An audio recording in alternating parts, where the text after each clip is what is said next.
So, you want to know about Terminator 3, Rise of the Machines?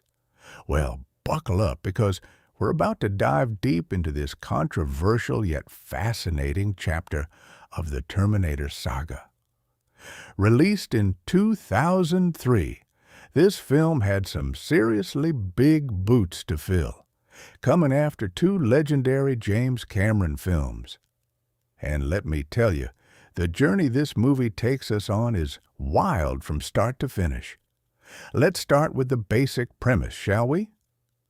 The film picks up about 10 years after the events of Judgment Day. John Connor, now in his early 20s, is living completely off the grid. No credit cards, no phone, no fixed address, nothing. He's basically a ghost, trying to avoid the fate that his mother, Sarah Connor, spent his entire childhood preparing him for. The ironic thing is, he's not really living, he's just surviving, haunted by the idea that maybe, just maybe, they actually prevented Judgment Day and all his mother's warnings were for nothing. But of course, we know better, right? Skynet isn't done with humanity just yet. The premise centers around a new Terminator threat, but this time with a twist. Skynet sends back the TX, a more advanced killing machine, to eliminate John Connor's future resistance lieutenants before the war even begins. It's actually a pretty clever strategy when you think about it. Can't kill John Connor because he's too well hidden. Fine, kill everyone who's going to help him win the war. Meanwhile, the Resistance sends back a reprogrammed T-850, the same model that killed John Connor in the future, to protect him and his future wife, Kate Brewster. Yeah, you heard that right. The same model that eventually kills him. Talk about awkward. Now let's talk about our main characters because they're really the heart of this story. John Connor is portrayed by Stahl, taken over from Edward Furlong, who played the character in T2. This John Connor is different from the tough, determined kid we saw before. He's lost, disillusioned, and frankly, kind of depressed. He's been living in the shadow of a destiny he's not even sure exists anymore, and it shows in every scene. Some people criticize this portrayal as being too weak, but honestly, it makes sense. Imagine being told your entire life that you're going to lead humanity in a war against machines, and then spending years wondering if it was all just your mother's delusion. Then we have Kate Brewster, played by Claire Danes. Kate is a veterinarian living a normal life, completely unaware that she's destined to become John Connor's second-in-command and wife in the future Resistance. When we first meet her, she's engaged to someone else and has zero connection to John, except for a brief encounter they had as kids. She's practical, intelligent, and resourceful, which becomes really important as the story unfolds. Claire Danes brings a grounded quality to the role that works well against the chaos happening around her character. The Terminator, once again played by Arnold Schwarzenegger, returns, but with some interesting differences. This T-850 model is essentially the same as the T-800 from the previous films, just with minor upgrades. But here's the kicker that I mentioned earlier. This specific Terminator is the one that kills John Connor in the future after Judgment Day happens. The Resistance captured it, reprogrammed it, and sent it back to protect the younger John. That's some heavy irony right there, being protected by your future killer. Arnold plays the role with his characteristic stoic humor, delivering some genuinely funny lines while still maintaining that machine-like quality we've come to expect. And then there's the villain, the TX, played by Kristanna Loken. This Terminator is something else entirely. It's described as an anti-Terminator Terminator, designed specifically to destroy other Terminators as well as humans. It has a liquid metal exterior, like the T-1000 from T2, but with an endoskeleton underneath and built-in weapon systems. Basically, it's got the best of both previous models plus extras. The TX takes the form of a beautiful woman, which it uses to its advantage in several scenes.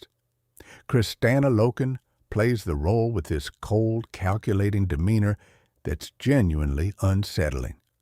Unlike the T-1000, which had Robert Patrick's intense focus, the TX has this almost playful cruelty to it. Let me talk about the supporting characters because they're more important than you might think.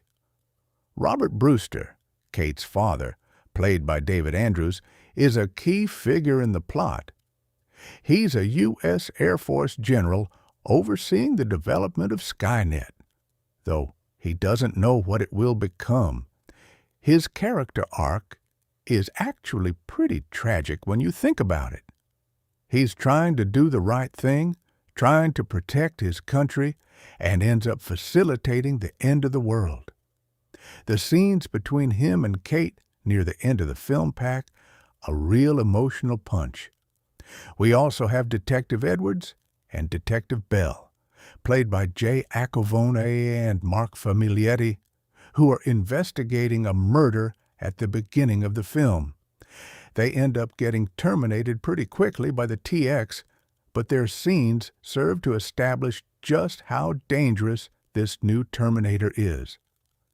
There's also Scott Peterson, Kate's fiancé, played by Mark Hicks.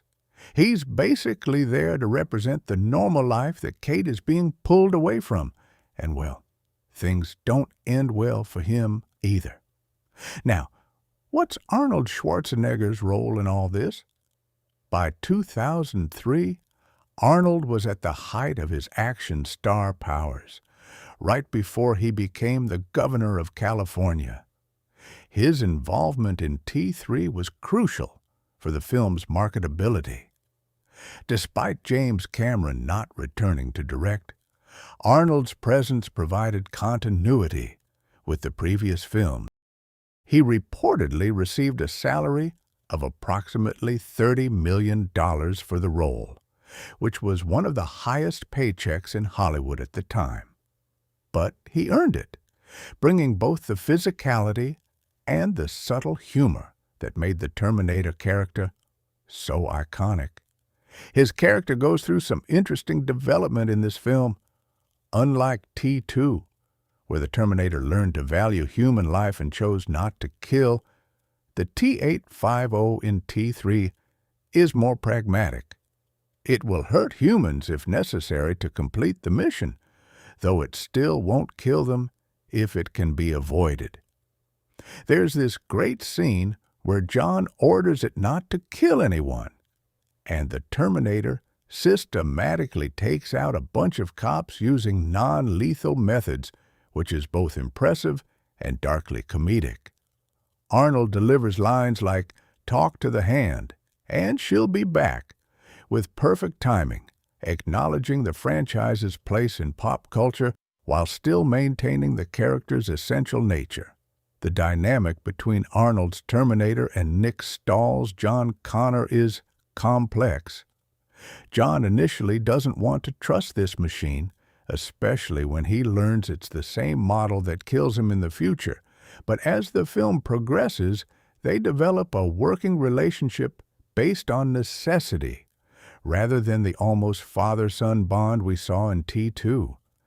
It's a more mature, pragmatic relationship, which fits the darker tone of the film.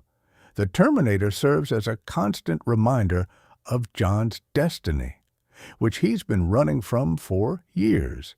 So, what exactly happens in this movie? Let me break down the plot for you.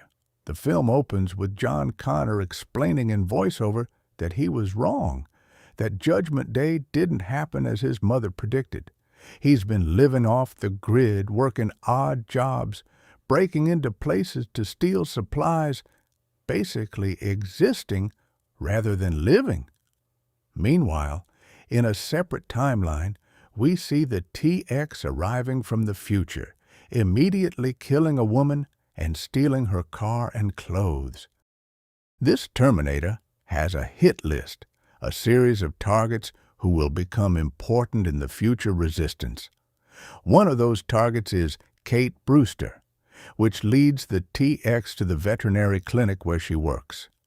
By pure coincidence, or maybe fate, John Connor happens to break into that same clinic that night to steal pain medication for an injury. He runs into Kate, who vaguely remembers him from when they were kids.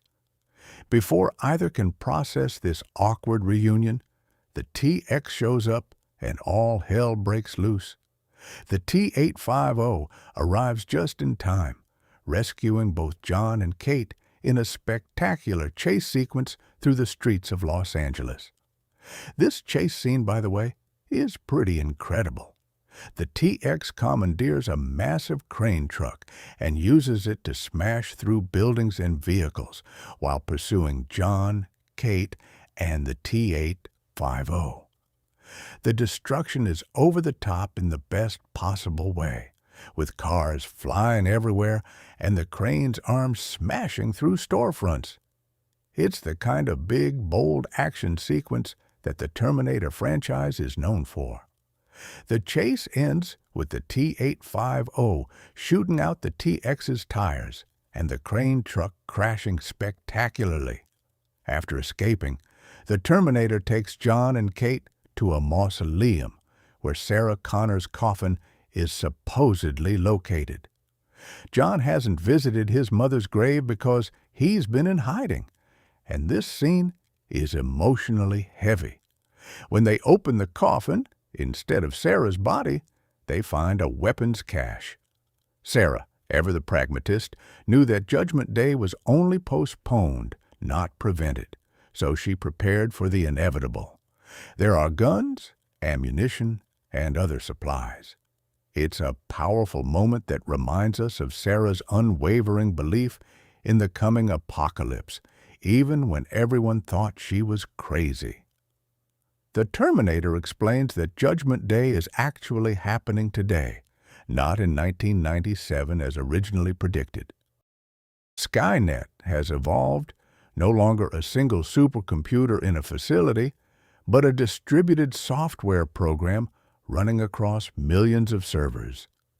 Kate's father, General Brewster, is overseeing its activation as a defense network to combat a mysterious computer virus that's been wreaking havoc on systems worldwide. The irony, of course, is that Skynet itself created the virus to justify its own activation. Talk about a self-fulfilling prophecy. John and Kate don't believe this at first, which is understandable. They've been thinking Judgment Day was prevented, and now suddenly it's happening today? But the Terminator is insistent. The only way to prevent it, he says, is to get to Kate's father and shut down Skynet before it becomes self-aware. This leads them on a mission to reach General Brewster at the military facility where Skynet is being activated.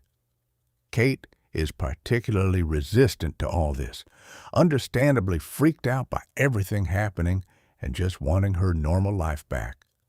Meanwhile, the TX is systematically hunting down and killing the future resistance leaders. We see it track down and terminate several people on its list, including a young woman named Elizabeth and a man named Jose. These scenes are brief but effective, showing just how methodical and ruthless this Terminator is.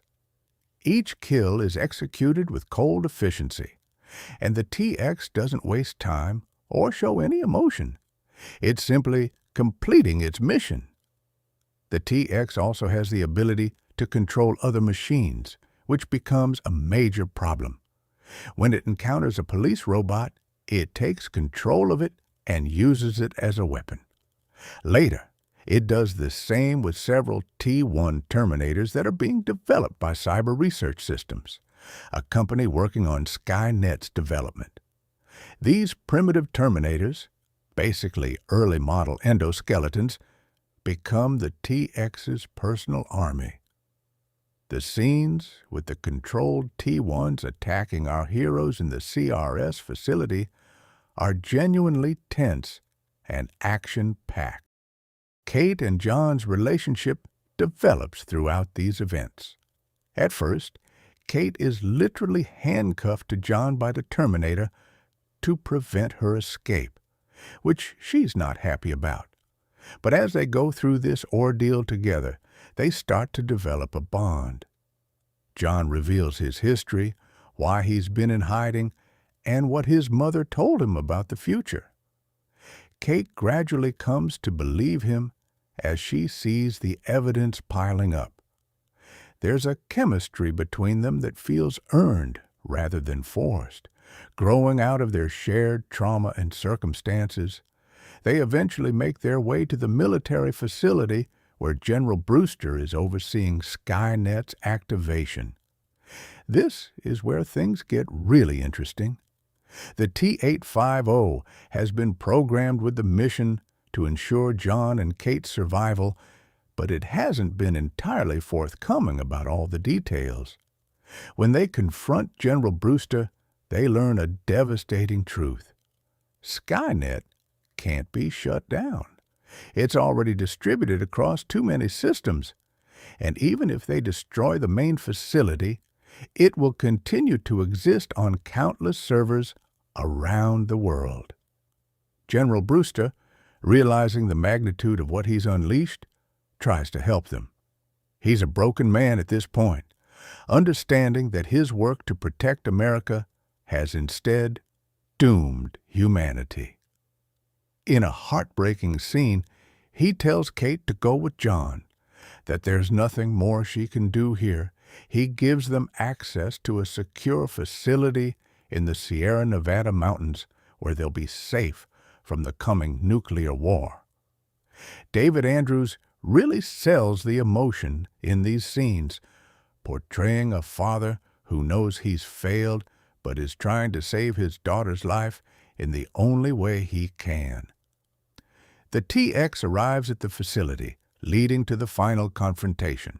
But first, it does something unexpected. It reprograms the T-850, taking control of it through its wireless network connection. This is a gut punch moment because suddenly our protector becomes an enemy. The T-850, under the TX's control, attempts to kill John Connor. This leads to one of the film's most intense scenes, where John desperately tries to reach the Terminator, reminding it of its mission and appealing to whatever autonomy it might have left. In a display of what might be considered machine willpower, the T-850 fights against its programming. It can't stop itself from advancing on John, but it tells him to run, to get away. When that doesn't work, it does something drastic. It destroys its own power source. The Terminator literally shoots itself to prevent killing John Connor. It's a powerful moment that echoes the sacrifice from T2, but in a different context. This Terminator isn't choosing between existence and mission. It's choosing which programming to follow, and the original mission wins. But the T-850 isn't quite done yet. Using its backup power cells, it continues operating, though on limited time. Meanwhile, Judgment Day begins. Skynet becomes self-aware and immediately perceives humanity as a threat. It launches nuclear missiles at Russia, knowing that Russia will retaliate, creating a global nuclear war that will wipe out most of humanity. We see this happen in real time on the facility's monitors, watching as icons representing nuclear launches appear across the globe. It's genuinely chilling, this clinical depiction of the apocalypse.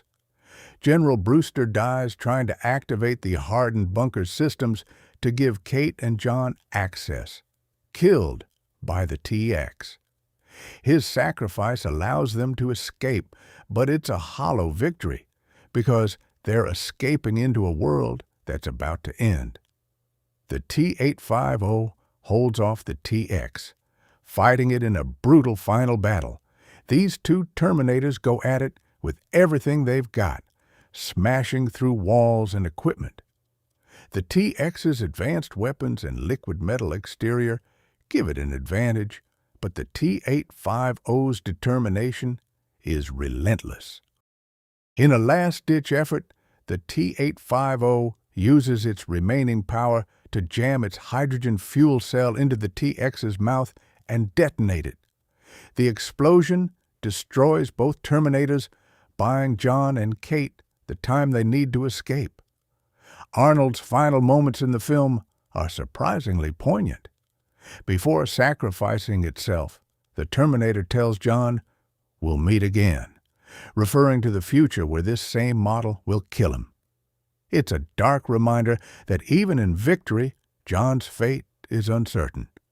John and Kate escape in a small plane, heading for what they believe is a Skynet mainframe that they can use to shut down the system. The Terminator gave them coordinates to Crystal Peak, a facility in the mountains. As they fly through the night, they can see the mushroom clouds rising from cities across the landscape. It's a haunting visual, the end of civilization happening in real time. Kate is in shock, processing the fact that her father is dead and the world is ending. When they arrive at Crystal Peak, they discover the truth. There is no Skynet mainframe there. Crystal Peak is actually a Cold War-era fallback facility, a bunker designed to ensure continuity of government in the event of nuclear war. The Terminator lied to them, or rather, didn't tell them the whole truth. Its mission was never to stop Judgment Day. That was impossible. Its mission was to ensure their survival. The coordinates weren't to stop Skynet. They were to keep John and Kate safe. This revelation is crushing. John has spent the entire film thinking he could prevent Judgment Day, that he could save the world like his mother tried to do, but it was never possible. Judgment Day was inevitable. As they explore the facility, they find it's full of military and civilian personnel who've taken shelter there, all looking for leadership, for someone to tell them what to do. And then it hits John. This is where he becomes the leader he was always meant to be. The film ends with John accepting his destiny. He steps up to the radio and begins coordinating with other survivors, organizing resistance efforts, becoming the John Connor that the future needs. His voiceover returns, but this time it's different. He's no longer the lost, directionless man from the beginning of the film. He's accepting his role as humanity's leader in the war against the machines. Kate stands beside him, his partner in this new world. It's not a happy ending in the traditional sense, but it's a hopeful one, suggesting that even in the darkest circumstances, humanity can fight back. Now let's talk about who directed this film and the creative team behind it. Jonathan Mostow took on the monumental task of directing Terminator 3, stepping into shoes that James Cameron had left behind. Mostow was known for films like Breakdown and U-571, movies that showcased his ability to handle tension and action. When he signed on to direct T3, he knew he was facing impossible expectations. How do you follow up two films that are considered classics, especially when the original creator isn't involved? Mostow approached the film with a clear vision: make it darker and more action-heavy, while still respecting what came before. He understood that he couldn't simply replicate Cameron's style, so he brought his own aesthetic to the franchise. His direction emphasizes practical effects and stunts where possible, giving the action sequences a tangible, visceral quality. The crane truck chase, for example, was done with real vehicles and real destruction, with minimal CGI. Stahl wanted audiences to feel the weight and impact of every collision. He also made the controversial decision to give the film a darker ending than anyone expected. In early drafts and discussions, there were versions where Judgment Day was prevented again. But Stahl felt that would be a betrayal of the franchise's core premise. The Terminator films are about fate versus free will, and Stahl wanted to make a definitive statement. Some things are inevitable. His decision to actually show Judgment Day happening, to not pull back at the last minute, was bold and unexpected. The screenplay went through several iterations before landing on the final version. John Brancato and Michael Ferris wrote the screenplay, working from a story that involved input from several sources, including director Jonathan Mostow. Brancato and Ferris had previously worked together on films like The Game and The Net, showing they could handle high-concept thrillers. Their challenge with T3 was to create a story that felt fresh while honoring the mythology established in the first two films. The writers made some interesting choices. They aged John Connor up significantly, skipping over the years between T2 and T3 to show him as an adult still struggling with his destiny. They introduced Kate Brewster as a character who has her own agency and importance to the story, not just as John's love interest, but as a crucial figure in the resistance. The decision to make Skynet a distributed system rather than a single target was clever, reflecting real-world concerns about network technology and the Internet. Some fans and critics felt the dialogue didn't match the sharpness of Cameron's writing in the previous films, and there's some validity to that criticism.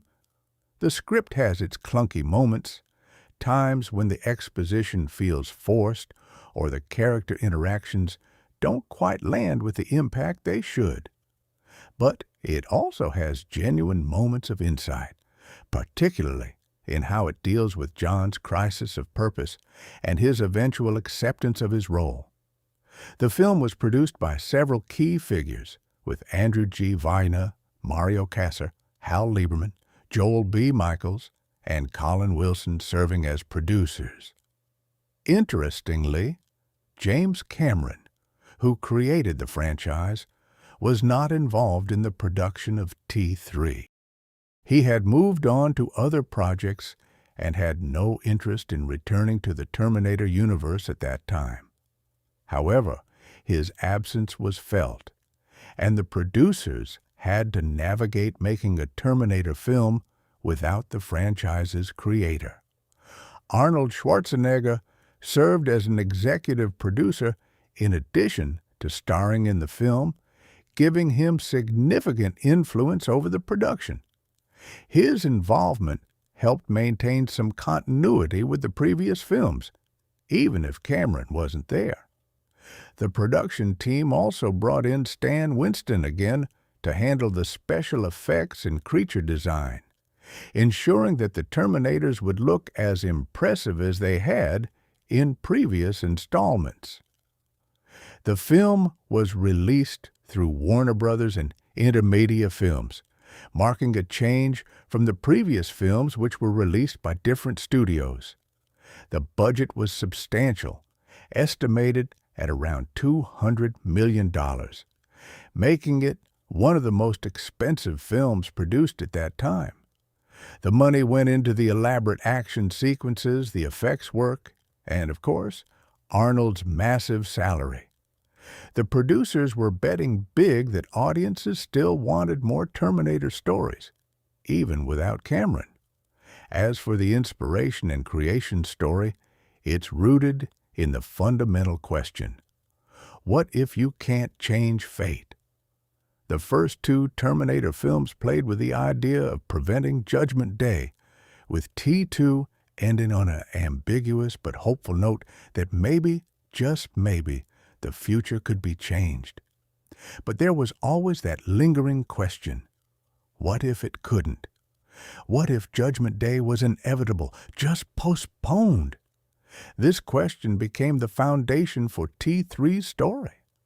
The filmmakers wanted to explore a world where John Connor had been living with the belief that he prevented Judgment Day, only to discover that he merely delayed it. This adds a tragic dimension to Sarah Connor's crusade in T2. She didn't save the world. She just bought it a few extra years. That's a dark realization, but it opens up interesting thematic territory about fate, responsibility, and the cyclical nature of history. The creation of the TX character was inspired by the desire to up the ante from the T-1000. Each Terminator film had introduced a more advanced model, so T3 needed something that surpassed even the liquid metal capabilities of the T-1000. The solution was to combine the best features of both previous models and add new capabilities, like the built-in weapons and the ability to control other machines. Making the TX female was a deliberate choice to differentiate it from previous Terminators and to subvert audience expectations. The filmmakers also drew inspiration from contemporary fears about technology and automation. By 2003, the Internet had become ubiquitous, and concerns about cyber warfare, computer viruses, and network security were mainstream topics. Reimagining Skynet as a distributed program rather than a single supercomputer reflected these modern anxieties. It made Skynet feel more plausible and more terrifying because it couldn't simply be destroyed by blowing up one facility. There was also inspiration drawn from the political climate of the early 2000s, particularly post-9/11 fears about security and terrorism. The film's depiction of a military system designed to protect America, instead causing its destruction, resonates with concerns about over-reliance on technology and automated defense systems. General Brewster's character embodies this: a well-meaning man whose attempts to secure his nation's safety instead facilitate global catastrophe. Let's dive into the broader cast because there are some interesting performances beyond the main trio. Kristanna Loken, as I mentioned, plays the TX with this cold, calculated menace. She was relatively unknown before T3, and this role put her on the map. Loken underwent intense physical training for the role, learning fight choreography and weapons handling. Her performance is intentionally emotionless, but she brings subtle touches that make the TX memorable, like the slight head tilt when it's processing information or the way it samples blood to identify targets. David Andrews, as General Robert Brewster, delivers one of the film's most emotionally resonant performances. His character arc from confident military leader to broken man realizing he's triggered the apocalypse is compelling. The scene where he encounters Kate in the facility, knowing he's about to die and the world is about to end, is genuinely moving. Andrews brings gravitas to what could have been a one-dimensional character, making Brewster sympathetic despite his role in enabling Skynet. Mark Famiglietti plays Scott Mason, Kate's fiancé, who gets caught up in the chaos early in the film. He doesn't have a lot of screen time, but he serves an important narrative function, representing the normal life that Kate is being pulled away from. His confusion and terror when the TX attacks feels authentic, and his eventual fate drives home the point that no one is safe in this story.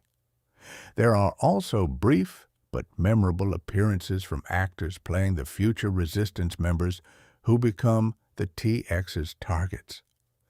These scenes are quick, but they're important for establishing the stakes.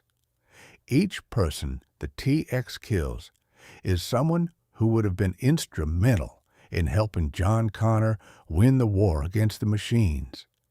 Their deaths make Skynet's strategy chillingly effective, even if it ultimately fails to kill John and Kate.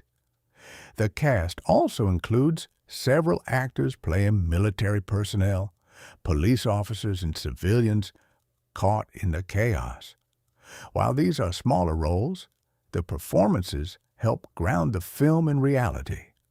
The scenes showing people's reactions as Judgment Day begins, the confusion and fear in the Crystal Peak bunker, these moments are enhanced by believable performances from the supporting cast. Now, how did the actors handle their roles? Nick Stahl had the unenviable task of replacing Edward Furlong as John Connor, and opinions on his performance are mixed. Some fans felt he lacked the edge that Furlong brought to the role, portraying John as too passive and whiny. But there's an argument to be made that Stahl's interpretation makes sense for the character at this point in his life. This John Connor has spent years in limbo, not knowing if his destiny is real, and that would understandably take a psychological toll. Stahl brings a vulnerability to the role that works for the story being told. His John Connor is damaged, uncertain, and reluctant to embrace his fate. Over the course of the film, Stahl shows John's gradual acceptance of his role, culminating in the final scene where he steps up as a leader. It's a subtle character arc, and while Stahl's performance isn't flashy, it serves the narrative. His chemistry with Claire Danes helps sell the relationship that develops between their characters. Claire Danes brings intelligence and strength to Kate Brewster. She plays Kate as someone who's grounded in reality, which makes her journey into this insane situation more impactful. Danes doesn't make Kate a damsel in distress. Instead, Kate is resourceful and capable, using her veterinary skills at one point to help the injured Terminator. Danes has great comedic timing, too, delivering some of the film's lighter moments with perfect exasperation at the absurdity of what's happening. Danes also handles the emotional beats well, particularly in the scenes involving her father. Her reaction to learning about his role in creating Skynet, and later her grief when he dies, feels genuine. By the end of the film, Danes has transformed Kate from a skeptical bystander to a true believer and fighter, ready to stand beside John in the coming war. It's a complete character arc that Danes navigates convincingly. Arnold Schwarzenegger, as always, inhabits the Terminator role completely. Even though he was in his mid-50s when filming T3, he committed fully to the physical demands of the role. The action sequences required significant stunt work and physical exertion, and Arnold delivered. He also understood the character inside and out, knowing exactly how to balance the machine-like qualities with the subtle humor that had become part of the Terminator's appeal. What's interesting about Arnold's performance in T3 is how he incorporates the character's obsolescence into his portrayal. The T-850 is an older model, being hunted by a more advanced Terminator, and Arnold plays into this. There's a weariness to his performance, a sense that this machine is outmatched but determined to complete its mission anyway. The scene where he reboots after shutting down to break the T-X's control shows Arnold's ability to play the Terminator as both machine and character. Kristanna Loken's performance as the T-X is all about physicality and presence.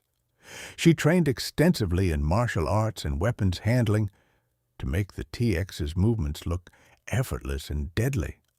Loken plays the character with minimal expressions, which is appropriate for a machine, but she uses body language to convey the T-X's predatory nature.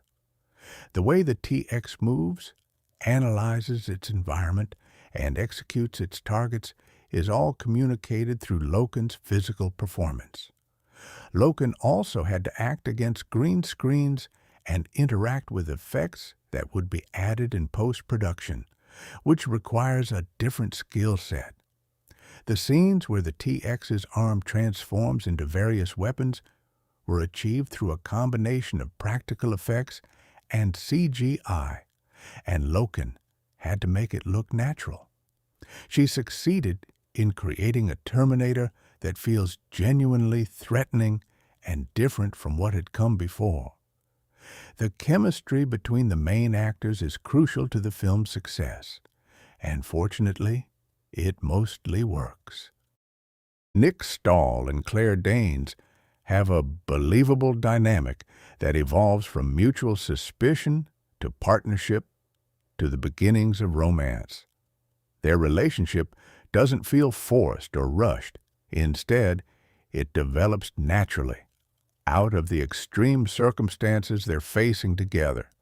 The scene where they're handcuffed together could have been played for cheap laughs, but both actors bring enough sincerity to it that it becomes a character-building moment. The relationship between John Connor and the Terminator is more complicated in this film than it was in T2. In the second film, the Terminator became a father figure to young John. In T3, the dynamic is different. John knows this machine is the same model that will eventually kill him, creating an inherent distrust. Nick Stahl and Arnold Schwarzenegger play this tension well, with John keeping the Terminator at arm's length emotionally, even as he relies on it for survival. There's also an interesting dynamic between Kate and the Terminator. At first, Kate is terrified of it, which makes sense since it's a machine that looks human but clearly isn't. As the film progresses, she comes to accept it as an ally, though never quite with the trust that John develops. Claire Danes and Arnold Schwarzenegger don't have as many scenes together as Danes has with Stahl, but their interactions work for what the story needs.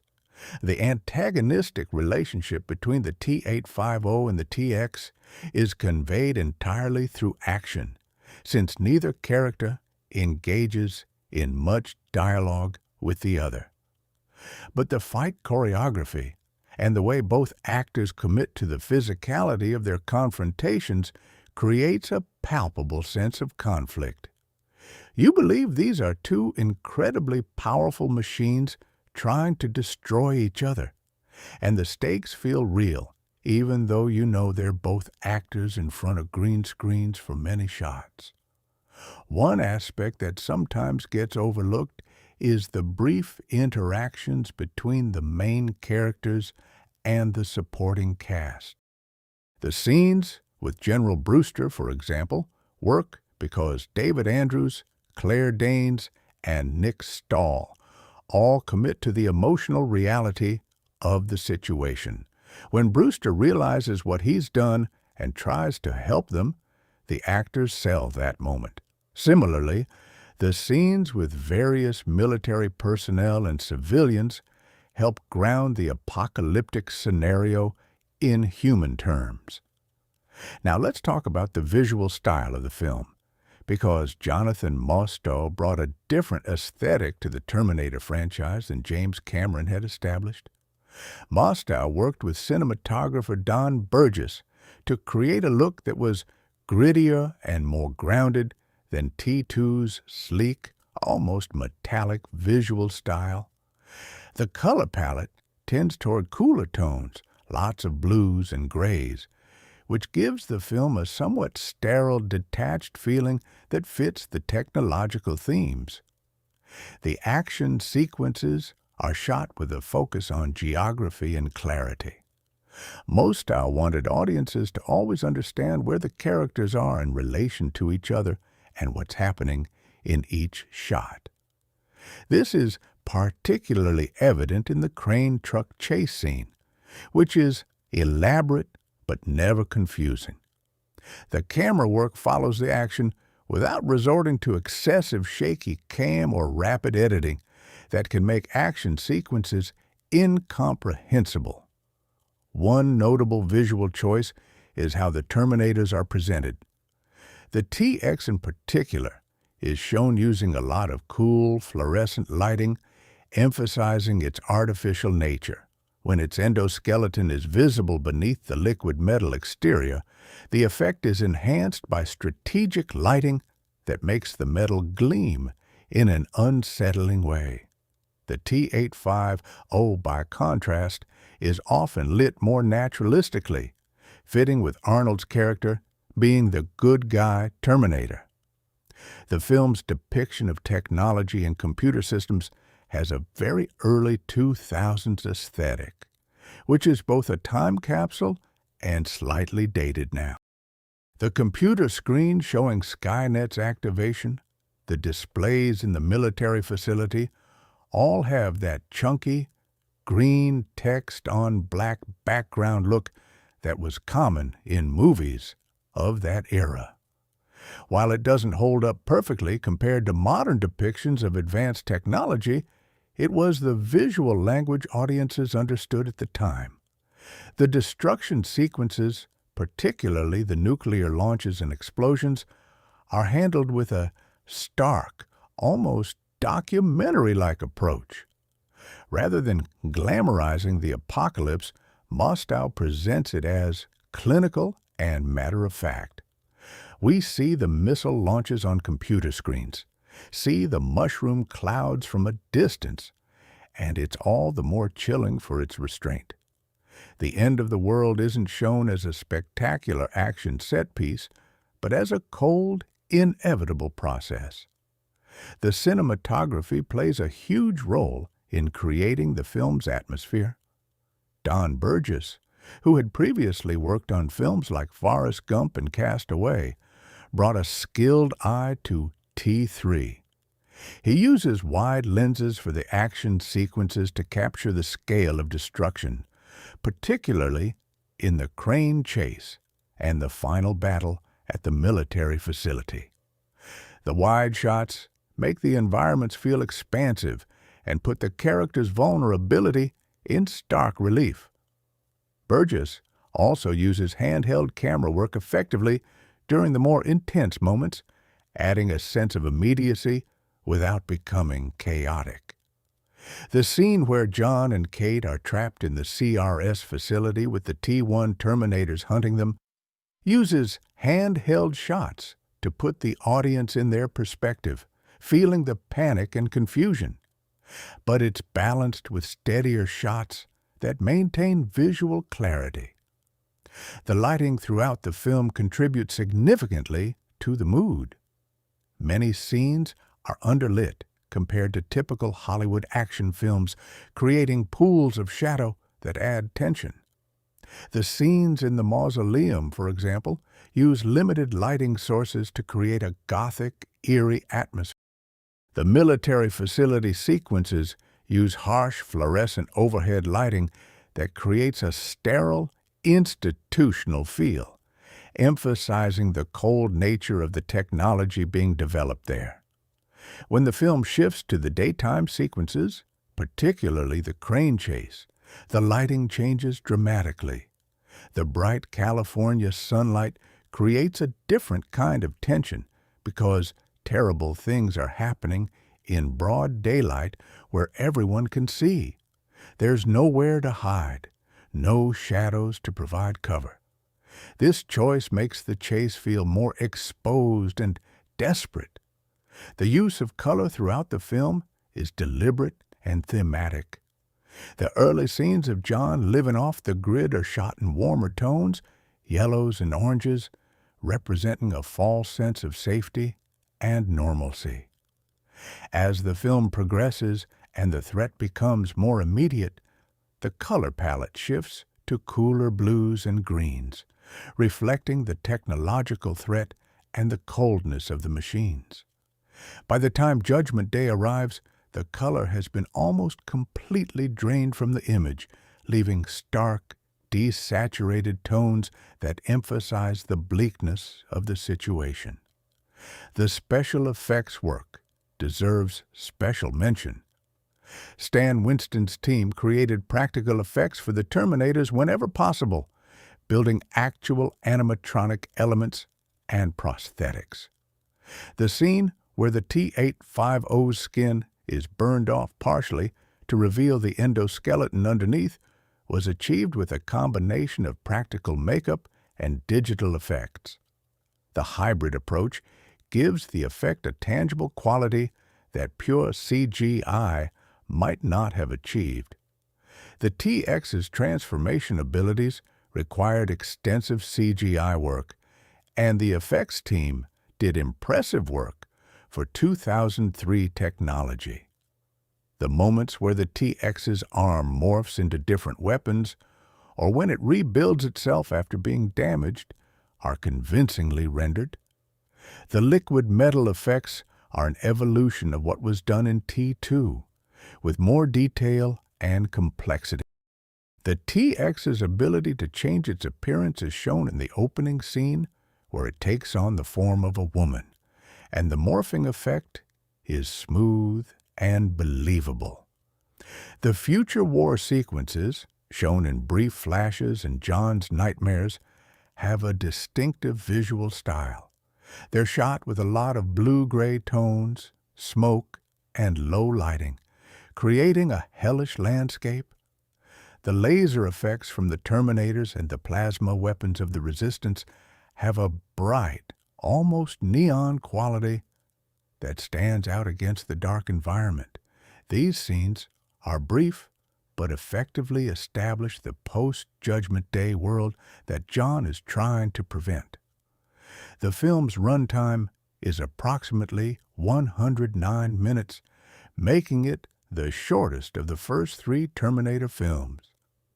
This leaner runtime was a deliberate choice by Jonathan Mostow, who wanted to maintain a brisk pace and keep the focus on action and forward momentum. Some critics and fans felt the shorter runtime hurt character development, arguing that the film could have benefited from more breathing room for emotional moments. However, the tight runtime also means the film doesn't drag. Once the action starts, it rarely lets up, moving from one sequence to the next with minimal downtime. For audiences who wanted an action-packed Terminator film, the 109-minute runtime delivers exactly that. The pacing is relentless, which fits the premise of characters racing against time to prevent Judgment Day. Compared to T2's 137-minute theatrical cut, or the even longer director's cut, T3 feels positively brisk. This affects the storytelling, giving less time for character moments and world building. The relationship between John and Kate develops quickly, perhaps too quickly for some viewers. The film relies on efficient storytelling, conveying information through action and dialogue rather than extended character scenes. The structure of the film is fairly straightforward: establishment of the threat, escalating action sequences, and a climactic confrontation followed by the twist ending. There aren't a lot of subplots or diversions from the main storyline. This focused approach has advantages and disadvantages. It keeps the narrative clear and purposeful, but it also makes the film feel less epic in scope than T2, which had time to explore multiple storylines and themes in greater depth. Now let's talk about the film's reception and success. When Terminator 3 was released in July 2003, it faced massive expectations.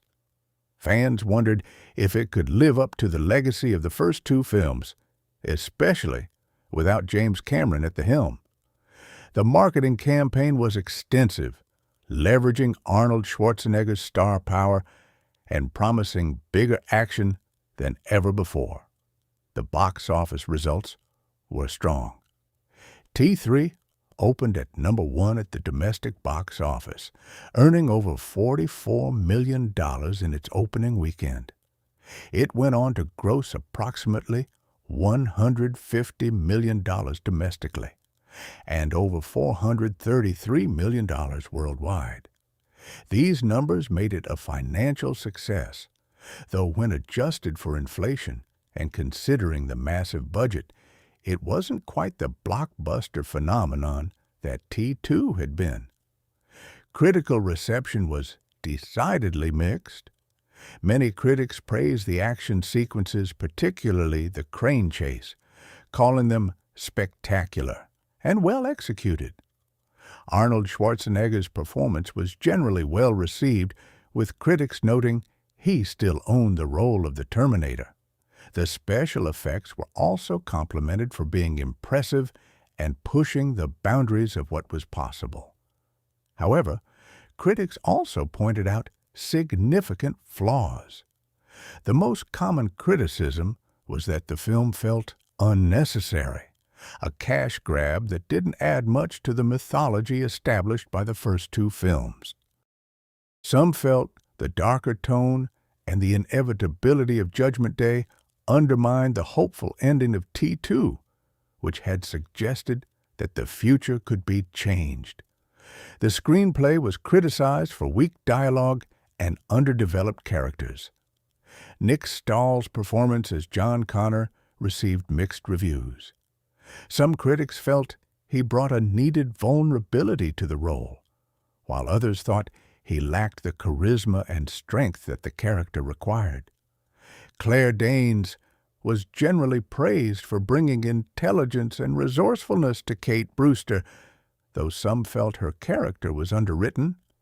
The ending was particularly divisive. Some critics and fans loved the boldness of actually showing Judgment Day happen, calling it a dark and unexpected twist that gave the film real stakes. Others felt betrayed by it, arguing that it negated the entire point of T2 and Sarah Connor's sacrifice. This debate continues among fans to this day. On review aggregator sites, the film holds moderate scores. On Rotten Tomatoes, it has an approval rating around 70% from critics, with a consensus that it's an entertaining action film even if it doesn't reach the heights of its predecessors. Audience scores are similarly mixed, with some viewers loving the action and others disappointed by the story and characters. Over time, the film's reputation has evolved somewhat. In the years following its release, as subsequent Terminator films were made that were even more poorly received, some fans have come to appreciate T3 more. It's now sometimes seen as the last decent entry in the franchise before it went off the rails with Terminator Salvation and Terminator Genesis. This retroactive appreciation is interesting, showing how context can change perception. Awards-wise, the film didn't receive much recognition from major award bodies, though it was nominated for several Saturn Awards, including Best Science Fiction Film, Best Actor for Arnold Schwarzenegger, and Best Supporting Actress for Claire Danes.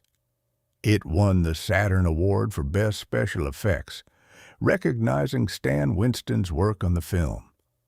The film's legacy within the Terminator franchise is complicated. It was followed by Terminator Salvation in 2009, which took the franchise in a different direction by setting the entire film in the post-Judgment Day future. T3's ending made that film possible, establishing that Judgment Day was inevitable and showing John Connor beginning his rise as the Resistance leader. However, Salvation ignored much of what T3 established, creating continuity issues. When Terminator Genisys was released in 2015, it essentially reset the franchise timeline, creating an alternate reality where the events of the previous films happened differently. This further complicated T3's place in the canon. Then, Terminator Dark Fate in 2019 ignored everything after T2, essentially erasing T3, Salvation, and Genisys from continuity. This means T3's status in the official timeline is murky at best. Despite this confusing franchise history, T3 remains significant as the last film to feature Arnold Schwarzenegger in a major role as the Terminator until Terminator Genisys 12 years later. It's also the last film to directly continue the storyline established in the first two films before the franchise started rebooting and creating alternate timelines. So, should you watch Terminator 3, Rise of the Machines? Well, that depends on what you're looking for. If you want a Terminator film that matches the groundbreaking innovation and tight storytelling of the first film, or the emotional depth and spectacular action of T2, you're going to be disappointed. T3 doesn't reach those heights, and it's not trying to. It's a different kind of film with different goals. But if you want a solid action movie with impressive set pieces, practical effects, and Arnold Schwarzenegger doing what he does best, T3 delivers. The crane chase alone is worth the price of admission, and there are several other well-executed action sequences throughout. The film moves quickly, never really boring you, and it has enough humor to keep things from getting too grim until the ending. The ending itself is the film's most controversial element, but also its most interesting. Whether you love it or hate it, you can't deny it's bold.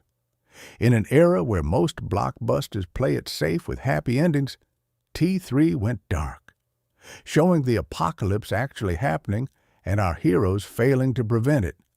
That takes guts, and it gives the film a unique place in the action genre.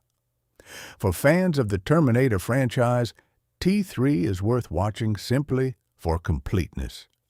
It's part of the story, and even though later films may have erased it from canon, it exists as an interpretation of what could have happened after T2. It shows one possible future for John Connor, and seeing him finally accept his destiny is satisfying in its own way. The performances are solid across the board, even if the material doesn't always serve them well.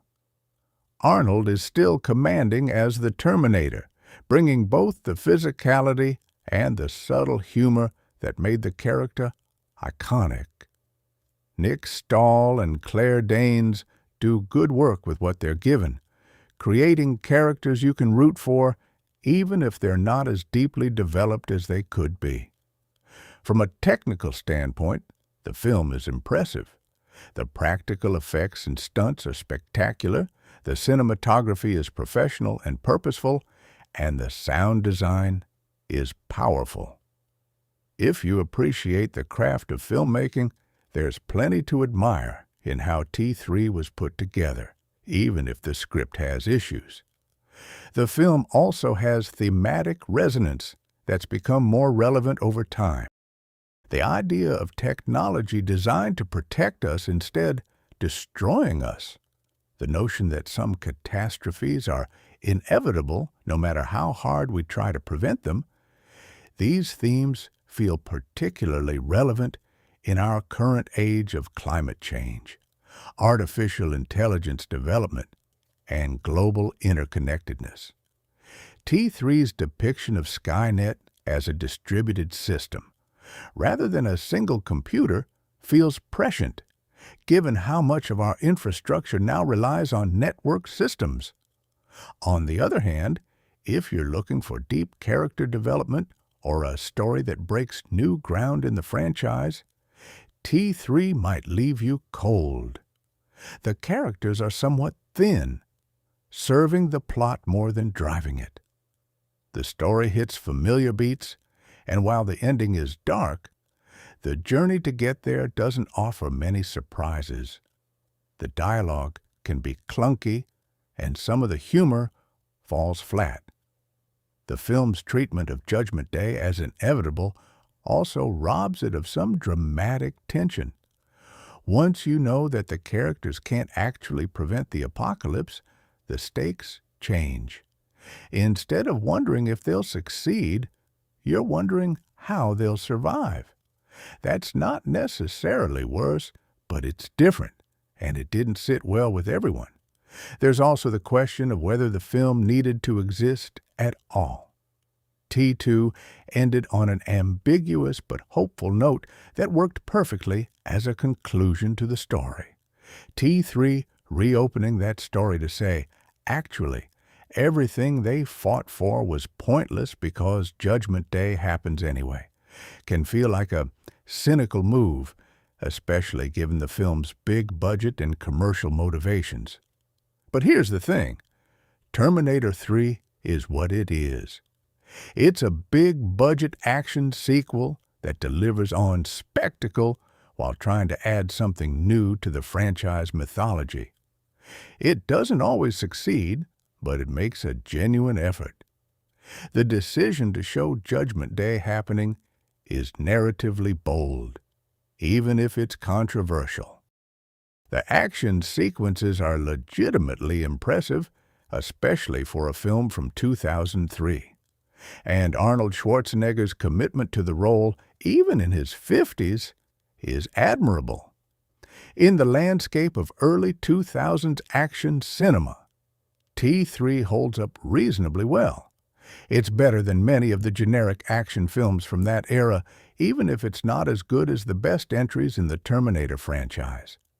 It has ambition, even when it falls short of achieving its goals. The filmmakers clearly cared about making something worthwhile, not just churning out a product to capitalize on a brand name. For a certain type of viewer, the one who can appreciate a film for its strengths while acknowledging its weaknesses, Terminator 3 offers a worthwhile experience. It's not a masterpiece, but it's not a disaster either. It's a competent, sometimes inspired action film that happens to bear the weight of following two all-time classics. That's an impossible burden, and the fact that T3 is as good as it is should be recognized. If you've never seen it, go in with moderate expectations. Don't expect it to blow your mind or reinvent the franchise. Expect a solid action movie with some great set pieces, decent performances, and a memorable ending. Judge it on its own merits rather than constantly comparing it to T1 and T2, and you'll probably have a better time with it.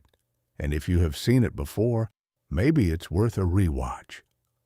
Time has a way of changing perspective, and what might have seemed disappointing in 2003 might feel different now, especially after sitting through some of the franchise's later, weaker entries.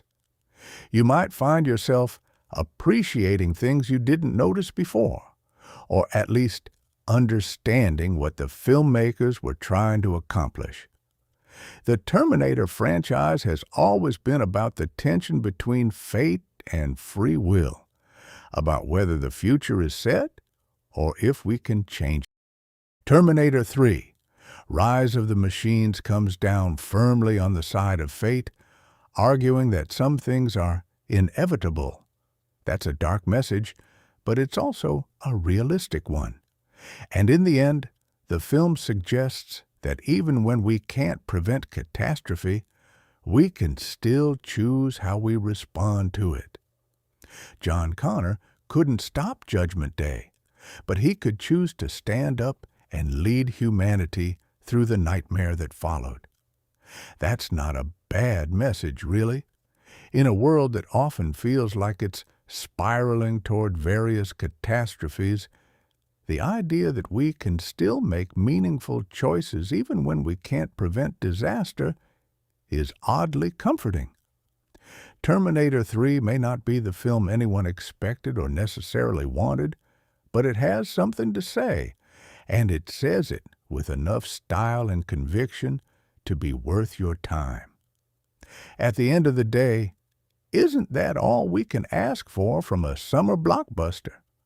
Looking back at Terminator 3, there's something to be said about timing and cultural context. When this film hit theaters in 2003, we were living in a very different world. The early 2000s were marked by rapid technological advancement, the rise of the Internet as a ubiquitous presence in daily life, and growing anxieties about automation and cybersecurity. The 9/11 attacks had just happened 2 years prior, fundamentally changing how Americans thought about safety, defense systems, and the potential for catastrophic events. T3 tapped into these anxieties, perhaps more effectively than people give it credit for. The concept of Skynet as a distributed network rather than a centralized mainframe was genuinely prescient. In 2003, cloud computing was still in its infancy. Social media didn't exist as we know it today, and most people were just beginning to understand how interconnected our digital infrastructure was becoming. The film's premise that you can't just pull the plug on Skynet because it exists everywhere and nowhere simultaneously feels even more relevant now than it did then. We live in a world where our power grids, financial systems, communications networks, and defense systems are all connected through vast digital networks. The idea that an AI could emerge from this interconnected web and immediately perceive humanity as a threat isn't science fiction anymore. It's a legitimate concern that tech leaders and ethicists actively debate. What's fascinating is how the film handles the relationship between humans and the technology they create. General Brewster isn't a villain. He's a patriot trying to protect his country. He sees Skynet as a solution to the vulnerability of human-controlled defense systems, never imagining that the cure could be worse than the disease. This reflects a very real tension in military and technological development. The push to automate systems to eliminate human error, without fully considering the implications of removing human judgment from critical decisions. The film doesn't preach about this. It simply shows the consequences and lets the audience draw their own conclusions. The T-850's character arc, if you can call it that, is also more interesting than it initially appears. This machine has multiple layers of programming. Its original directive to kill John Connor, the reprogramming by the future resistance to protect him, and then the TX's attempt to override everything and reassert the kill directive. The scene where it fights against its own programming, literally destroying itself to prevent harming John, raises questions about machine autonomy and the nature of choice. Can a machine truly choose, or is it simply executing conflicting lines of code? The film doesn't answer this definitively, which is probably the right call. It presents the moment as heroic without getting bogged down in philosophical debates. There's also an interesting parallel between the T-850's struggle and John Connor's throughout the film. Both are fighting against what they're programmed or destined to do. John has been programmed in a sense by his mother's training and prophecies to be a leader in a war he doesn't believe is coming. The Terminator has been literally programmed to protect him. Both initially resist their programming, but circumstances force them to embrace it. By the film's end, John accepts his role as humanity's leader, and the Terminator accepts its role as a protector, even unto destruction. It's a neat thematic mirror that the film doesn't beat you over the head with. Let's talk about some of the film's quieter moments, because they do exist despite the relentless pacing. The scene in Sarah Connor's crypt is actually quite poignant when you sit with it. John hasn't visited his mother's grave, not just because he's in hiding, but because there's something too final about it. As long as he doesn't confront her death, he can keep running from his destiny. Opening that coffin and finding weapons instead of her body is a gut punch moment. Even in death, Sarah Connor is still preparing him for war, still refusing to let him escape his fate. It's a powerful visual metaphor. Where others might expect to find rest and closure, John finds only more responsibility and violence. The relationship between John and Kate is actually better developed than some critics suggested. Yes, they're thrown together by circumstance, and yes, their romance develops quickly, but that's actually realistic given the extreme situation. People in high-stress, life-threatening situations often form intense bonds rapidly. It's a well-documented psychological phenomenon. What works about their relationship is that it's built on mutual necessity first, attraction second. Kate doesn't fall for John because he's charming or heroic. She falls for him because he's the only other person who understands what's happening and who treats her as an equal partner rather than a liability. Claire Danes plays Kate's transformation brilliantly if you watch closely. In the beginning, she's skeptical, resistant, even hostile to the insanity unfolding around her. She's a scientist, a veterinarian, someone who deals in observable facts and practical solutions. The idea of time-traveling robots and machine apocalypses is absurd to her. But watch how Danes subtly shifts the character as evidence mounts. It's not a sudden conversion. It's a gradual acceptance born from seeing things that can't be explained away. By the time she's at Crystal Peak, standing beside John as he takes command, she's not just along for the ride. She's chosen to be there, chosen to fight. And that choice is visible in Danes' posture and expression. The action sequences deserve another look too, particularly in how they escalate. The film starts with the TX methodically hunting down individual targets in relatively contained situations. Then we get the veterinary clinic encounter, which is chaotic but still limited in scope. The crane truck chase is where things go completely over the top, with massive public destruction and civilian casualties implied. Then the CRS facility battle with multiple T-1 Terminators, and finally, the military base confrontation with nuclear war breaking out in the background. Each sequence raises the stakes and the scale, building to the apocalyptic crescendo. It's textbook action film structure, but it's executed well enough that you feel the escalation rather than just intellectually recognizing it. The crane truck chase in particular is a masterclass in practical stunt work. They actually destroyed real buildings, flipped real cars, and crashed a real crane truck for that sequence. In an era where CGI was becoming increasingly dominant, Mostow's insistence on practical effects gives the scene a weight and authenticity that you can feel.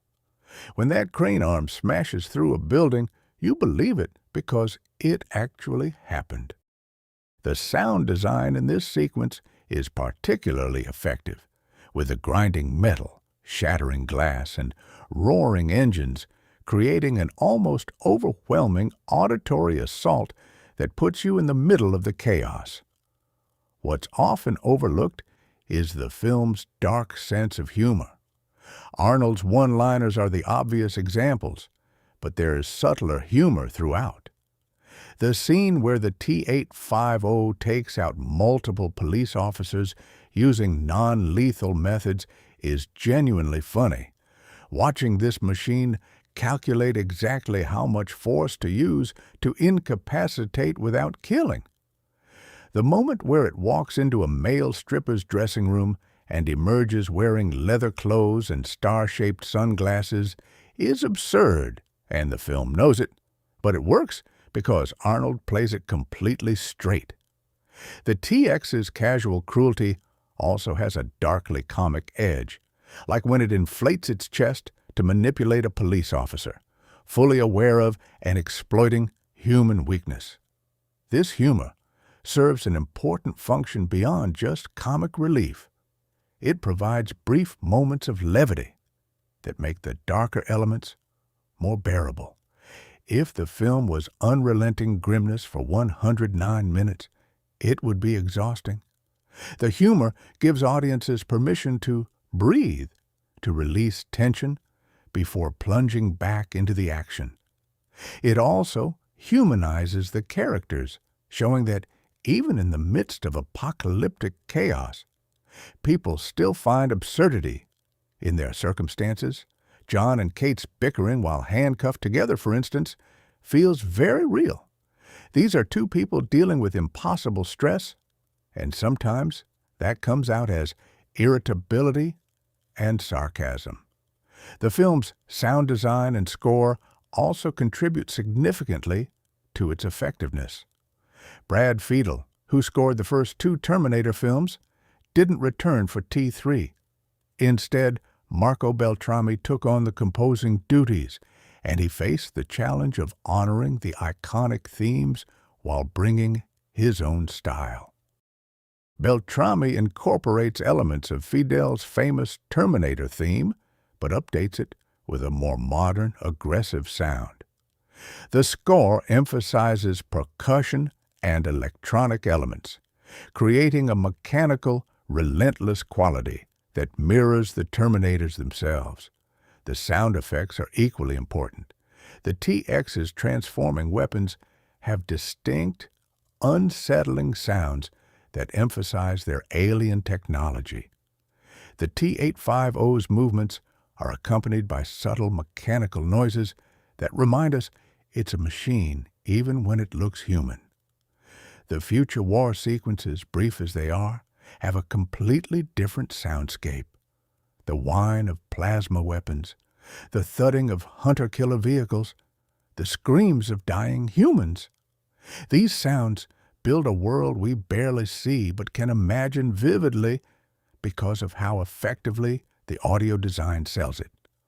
One element that deserves recognition is the film's commitment to consequence. Unlike many action films where massive destruction occurs with no apparent human cost, T3 occasionally acknowledges civilian casualties. We see people dying during the crane chase, not in graphic detail, but enough to remind us that this isn't just spectacle, it's tragedy. The nuclear war montage doesn't linger on suffering, but it shows enough. The emergency broadcasts, the panicked faces in the bunker, the mushroom clouds, to convey the magnitude of what's happening. This restraint actually makes it more powerful. The film trusts audiences to understand the implications without spelling everything out. The twist ending, which reveals that Crystal Peak isn't a Skynet facility but a fallback bunker, works on multiple levels. On the plot level, It's a gut punch. John has been fighting all day to reach this place, believing he could stop Judgment Day, only to learn it was never possible. On a thematic level, it reinforces the film's fatalistic message about the inevitability of certain outcomes. But on an emotional level, it's the moment where John finally stops running from his destiny and embraces it. The coordinates weren't about stopping the war. They were about ensuring humanity had a leader when the war began. That final scene, with John speaking into the radio as other survivors respond, is quietly powerful. Nick Stahl's delivery is understated, no big heroic speech, just a man doing what needs to be done. Kate, standing beside him, equally shell-shocked but resolute, completes the image. These aren't triumphant heroes. They're traumatized survivors trying to salvage something from catastrophe. The film ends not with victory, but with grim determination, which is far more honest than a Hollywood ending would have been. Some people hated this, wanting the heroes to win, but there's something admirable about the film's refusal to pull that punch. Interestingly, the ending also recontextualizes everything that came before. On first viewing, you watch the film as a race against time to prevent Judgment Day. On subsequent viewings, knowing they fail, it becomes a story about preparation and positioning. The Terminator's mission wasn't to stop Skynet.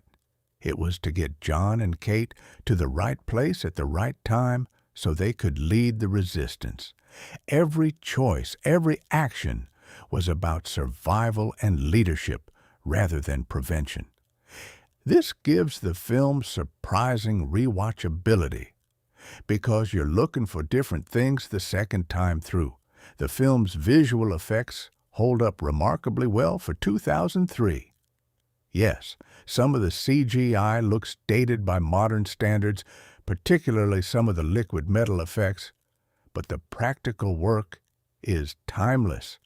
The animatronic Terminators, the makeup effects, the pyrotechnics, all of this still looks convincing because it was physically real.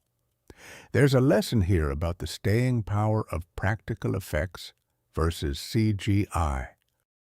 Films that rely heavily on cutting-edge computer graphics often age poorly as technology advances, but practical effects remain tangible and believable. Stan Winston's Creature Shop did phenomenal work creating the physical elements of the Terminators. The partially damaged T-850, with sections of synthetic skin burned or torn away to reveal the metal skeleton beneath, required intricate prosthetics and animatronics. The attention to detail is remarkable. You can see individual servos and hydraulics in the exposed endoskeleton, making it feel like a plausible machine rather than just a movie prop. Winston's team also created practical elements for the TX that were later enhanced with CGI, ensuring that even the digital effects had a foundation in physical reality. The film's production design also deserves credit. The CRS facility, where Skynet is being developed, has a sterile corporate aesthetic that makes the advanced technology feel mundane and bureaucratic. This is intentional. Skynet isn't being created in some mad scientist's laboratory. It's being developed by a defense contractor as just another military project. The banality of it, the fluorescent lights and cubicles and conference rooms, makes it more unsettling. The apocalypse isn't born from evil genius, but from routine technological development and institutional momentum. Crystal Peak's design contrasts sharply with the modern facilities. It's a Cold War relic, all concrete bunkers and outdated equipment representing a previous generation's attempt to survive nuclear war. The juxtaposition is meaningful. While humanity was building bunkers to survive the nuclear wars they feared they might fight, they were simultaneously developing the technology that would make those bunkers necessary. The film doesn't explicitly comment on this irony, but it's there in the visual storytelling. Let's address some of the common criticisms more directly, because they're worth examining. The complaint that John Connor is too weak or whiny in this film misses the point of his character arc. Of course, he's not the confident leader yet. That's what the film is about. His journey from denial and aimlessness to acceptance and leadership. If he started the film as the badass resistance commander, there would be no character development. Nick Stahl plays John as damaged and uncertain because that's what the character should be at this point. The whole point is watching him become the leader he needs to be. The criticism about the film undermining T2's hopeful ending is more valid, but also more complex. Yes, T3 says that Judgment Day was inevitable, which could be seen as negating Sarah Connor's sacrifice. But another reading is that Sarah's actions in T2 bought humanity precious time to prepare. Without her destroying Cyberdyne, Skynet might have become active in 1997 with humanity completely unprepared. By delaying it to 2004, she ensured that when Judgment Day came, there were people like John and Kate positioned to lead the resistance. Her fight wasn't pointless. It just didn't achieve the total victory she hoped for. Sometimes that's how life works. We fight our hardest and still don't get the outcome we want. But that doesn't mean the fight was worthless. The dialogue criticism is harder to defend. Yes, some of the lines are clunky, and yes, some of the exposition is ham-fisted. The screenplay isn't as sharp as James Cameron's work on the first two films, but it's also not as bad as some critics suggested. There are genuinely good moments of dialogue, particularly between John and Kate, as they gradually open up to each other. The Terminator's lines are appropriately mechanical and literal, which is characterization as much as dialogue. And some of the humor lands perfectly, like when Kate asks the Terminator if they're going to make it, and it responds, "We don't have sufficient data to make a meaningful answer," which is both funny and very machine-like. Another criticism worth addressing is that the TX isn't as menacing as the T-1000. This is somewhat subjective, but there's an argument that the TX is actually more frightening precisely because it's less focused. The T-1000 was pure, relentless determination. The TX has multiple objectives and the ability to control other machines, making it less predictable. When it takes control of the T-85, forcing humanity's protector to become its enemy, that's genuinely terrifying. The TX also kills casually, almost playfully, which is different from the T-1000's businesslike efficiency. It's a different kind of threat. Not necessarily worse or better, just different. The film's pacing is another element that divides opinion. Some find the relentless forward momentum exciting. Others feel it doesn't leave enough room for character development or emotional beats. Both perspectives have merit. The rapid pacing means we're always moving to the next action sequence or plot development, which maintains excitement, but can feel shallow. However, the pacing also reflects the character's experience. They don't have time to sit and process what's happening because they're constantly under threat. The film makes you feel that urgency, which is a valid storytelling choice even if it sacrifices depth for momentum. It's also worth considering T3 in the context of Arnold Schwarzenegger's career. By 2003, Arnold was 55 years old and nearing the end of his action star prime. He would soon transition into politics, becoming governor of California in late 2003.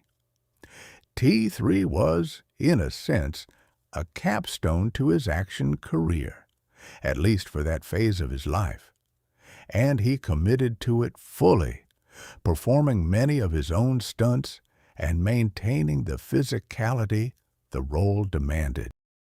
There's something admirable about that level of dedication, especially for someone who had already achieved everything there was to achieve in action cinema. Arnold's performance also shows his understanding of the character's evolution across the franchise. In T1, the Terminator was pure menace, an unstoppable killing machine. In T2, it became a protector and learned about human behavior. In T3, it's more experienced, more aware of human nature, but also somewhat obsolete, an older model facing newer technology. Arnold plays this subtly, with a weariness in some scenes that suggests this machine knows it's outmatched, but persists anyway.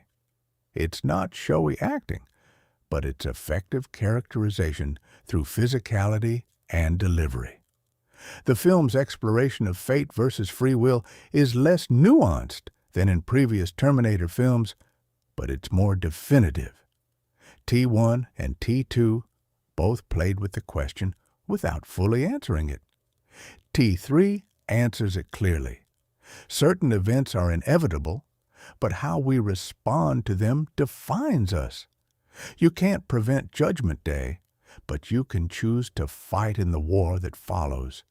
You can't avoid your destiny, but you can decide what kind of person you'll be when meeting it.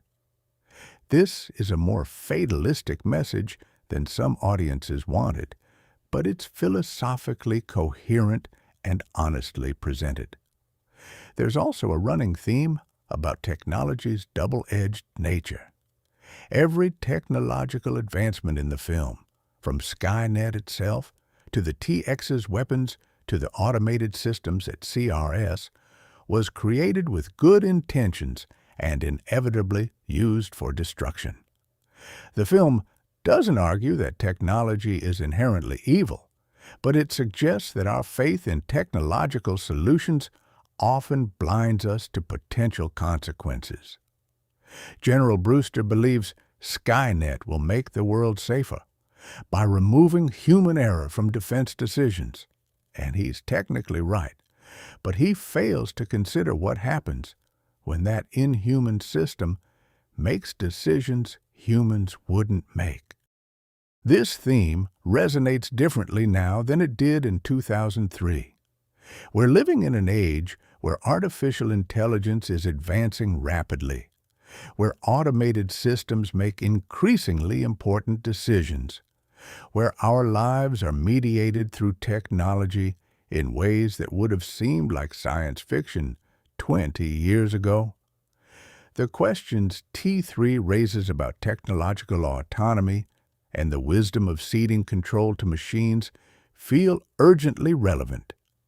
The film may not explore these questions with great philosophical depth, but it puts them on the table in an accessible, entertaining way. The future war sequences, though brief, are also more effective than they're sometimes given credit for. They establish the post-Judgment Day world as a nightmare landscape where humanity is outgunned and desperate. The blue-gray color grading, the omnipresent smoke and fire, the skeletal Terminators hunting humans, it all creates a hellish vision that makes John's mission to prevent it understandable. These sequences also serve to remind us what's at stake. This isn't just about the characters we're following, it's about preventing this nightmare future for all humanity. Some fans wish the film had spent more time in the future, perhaps structuring the story to show both past and future timelines simultaneously. That could have been interesting, but it would have been a fundamentally different film. T3 made the choice to stay focused on the present-day storyline, using the future only as context and motivation.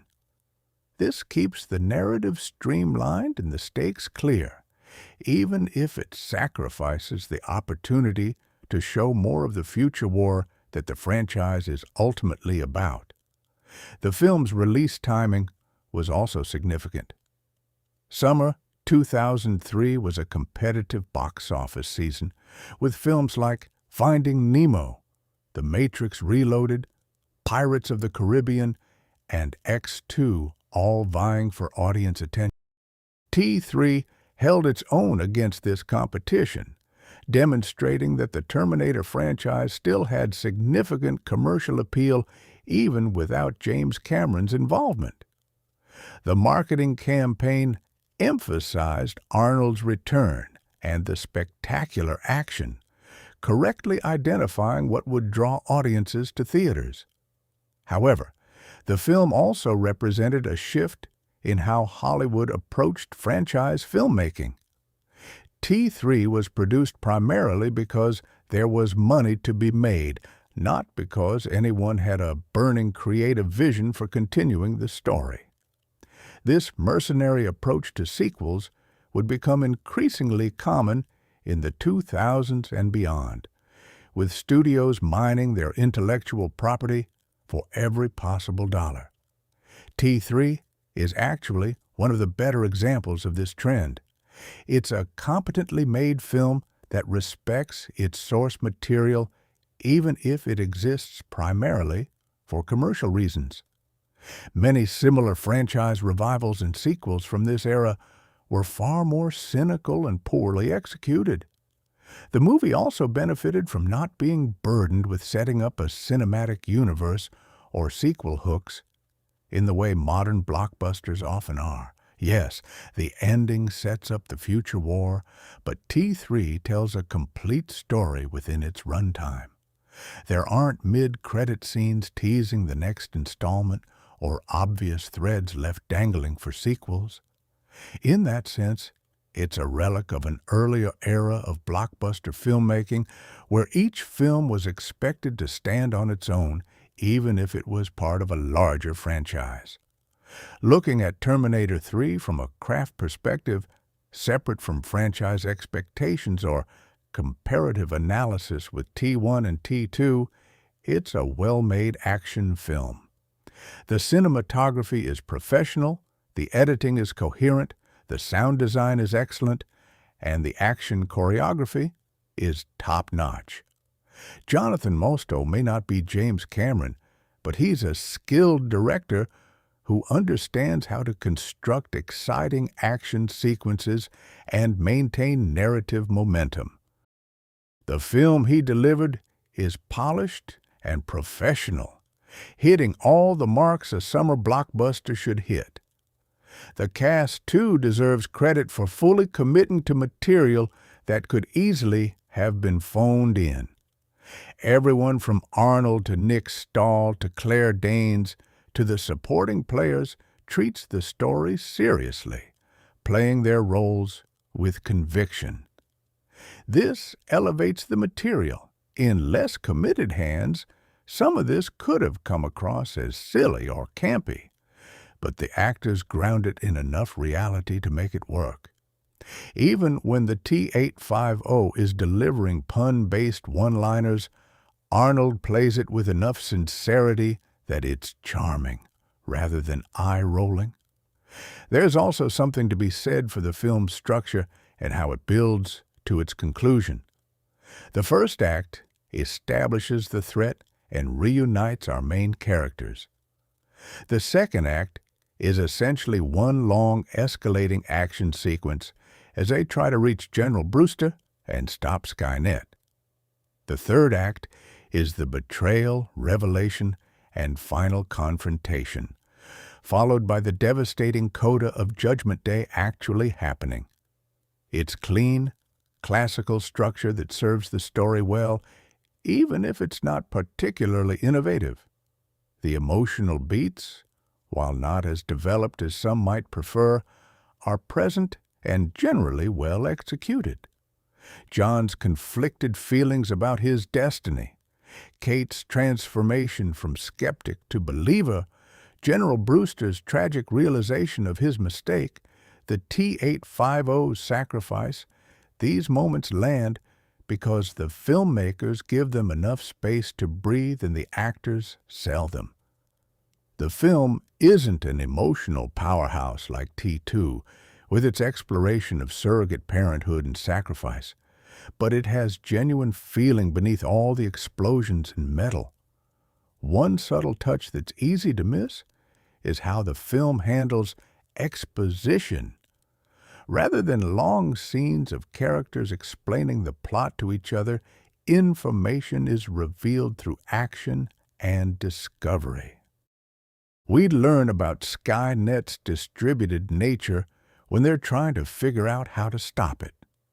We understand the TX's capabilities by watching it use them. The future war is explained through brief voiceovers and visual flashes rather than extended dialogue scenes. This keeps the pacing tight and shows rather than tells, which is almost always preferable in visual storytelling. The film also uses visual callbacks to the previous films effectively without overdoing it. The time displacement arrival scenes are structured similarly to T1 and T2, but with variations. The police station confrontation echoes T1. The final sacrifice mirrors T2's ending, but with a different emotional tone. These callbacks create continuity and satisfy fans' expectations while still allowing T3 to have its own identity. It's a delicate balance, and the film mostly pulls it off. What's interesting is how different audiences responded to the film based on what they prioritized. Action fans generally loved T3 for its spectacular set pieces and fast pacing. Terminator purists often disliked it for not matching Cameron's films and for the controversial ending. General audiences seem to find it an entertaining summer blockbuster without strong feelings either way. This diversity of response speaks to the film being competent enough to satisfy on some levels while disappointing on others, depending on what you're looking for. The home video release of T3 included deleted scenes and behind-the-scenes features that provided additional context. Some of the deleted material was character development that might have addressed criticism about thin characterization, but it would have also slowed the pacing. The behind-the-scenes documentaries showed the extensive practical stunt work and the care that went into the production design.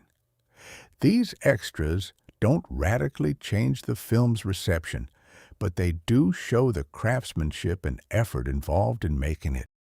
In terms of cultural impact, T3 didn't leave the same lasting impression as T1 or T2.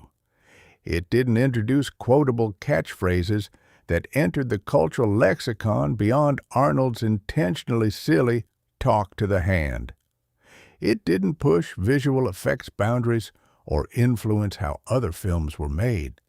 It was a successful summer blockbuster that made money, entertained audiences, and was then largely forgotten as the next big thing came along.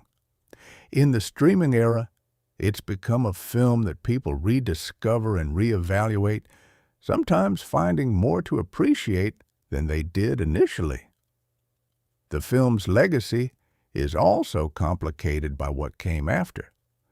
Terminator Salvation attempted to continue the story, but took a different creative direction and was poorly received.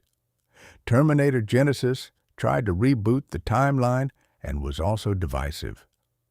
Terminator Dark Fate erased T3 from continuity entirely, which is both a critique of T3 and validation that it made choices some people never accepted.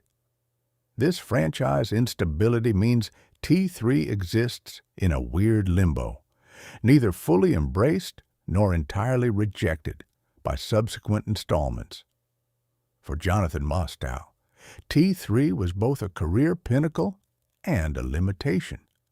He proved he could handle a massive blockbuster production, but he also became associated with being the guy who directed the Terminator sequel without James Cameron, which is a hard shadow to escape. He continued making films, but never again reached quite the same commercial or cultural prominence. In interviews, he's been candid about the challenges of following Cameron and proud of what the film achieved despite those challenges. For the franchise itself, T3 proved that Terminator stories could be commercially viable without Cameron, but also that they'd likely always be compared unfavorably to his work.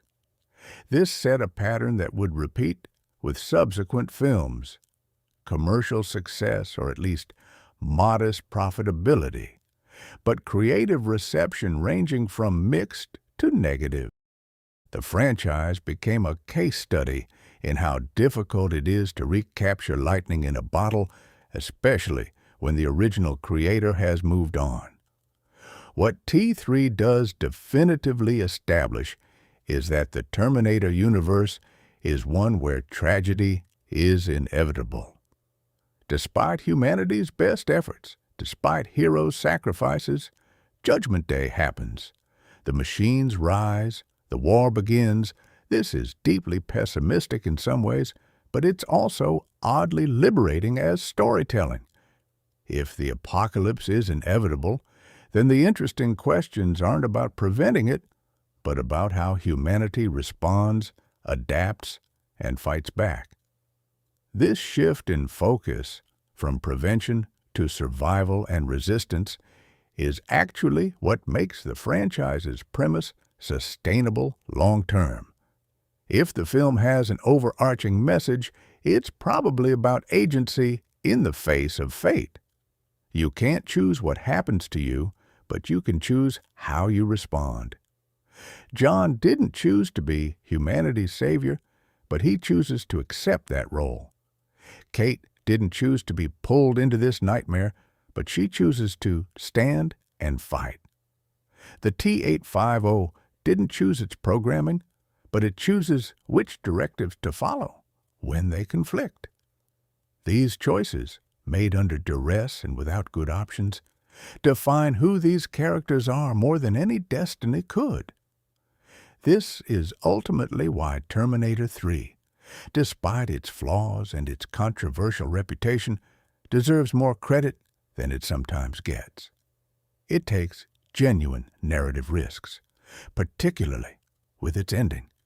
It commits to high-quality action filmmaking, with an emphasis on practical effects and coherent geography. It features committed performances from its cast. It explores, however imperfectly, meaningful themes about technology, fate, and human agency. It's not a masterpiece, and it's not on par with the first two films, but it's a legitimate continuation of the story that has something to say. For anyone who hasn't seen it or hasn't watched it since 2003, it's worth approaching T3 with fresh eyes and reasonable expectations. Don't expect it to be Terminator 2, and you might be pleasantly surprised by what it offers as its own thing. The crane chase is genuinely spectacular. Arnold is still charismatic as hell, and that ending packs a punch whether you love it or hate it. In a franchise that's been rebooted and retconned multiple times since, there's something almost refreshing about T3's straightforward approach. Here's the story, here's what happens, Judgment Day occurs, deal with it. And really, in our current moment, with multiple existential threats looming and technology advancing faster than our ability to fully grasp its implications, maybe Terminator 3's dark message is the one we need to hear. We probably can't prevent all the disasters heading our way, whether they're environmental, technological, political, or some combination thereof. But we can choose how we face them, whether we'll curl up in despair or stand up and fight. That's not a bad takeaway from a summer action movie about killer robots from the future, is it?